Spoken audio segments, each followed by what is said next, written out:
While some economists are expressing dismay about what they see as a lack of fiscal restraint in the new federal budget, the finance minister is defending her financial blueprint.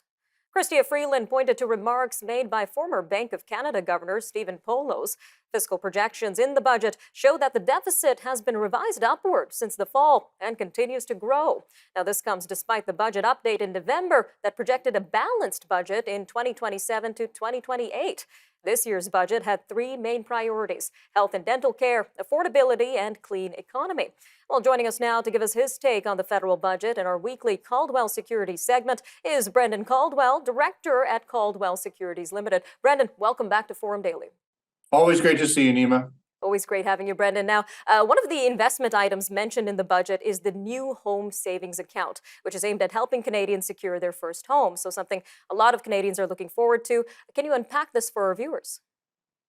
I think so. In a minute or less, it is an addition to being able to take money out of your RSP. There's a separate plan where first-time home buyers, someone who hasn't owned a home in the last 4 or 5 years, is able to add $8,000 a month to this plan, and so to a total of $40,000, which might help a bit between one and one's partner. You can put $80,000 together to get you at least started on a down payment for a home.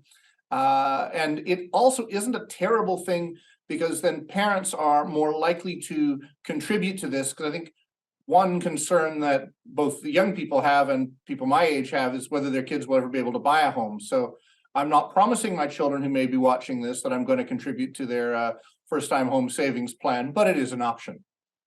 All right, Brendan. Well, we know the government is also moving to increase oversight of bank and pension plan exposure to crypto, all to tighten financial oversight over this. And they also established a new Canada Financial Crimes Agency. So how would this help investors? I have absolutely no idea. I think there's the barn doors and horses clause as part of the overall Munchausen by proxy budget. So there's already been a big blow up in crypto. We've actually invested in a company that does secure crypto that actually is regulated, a company called Tetra Trust. But if you're putting your money, any money, in an offshore thing run by a guy in cargo shorts in the Bahamas, the results are predictable. So I think that it may be a bit late to sort of jump in and now say we're going to regulate crypto, because that is already left. And I think financial institutions and individuals, I think, are doing a much better job of regulating themselves. In the wake of the FTX and other explosions over the last few months.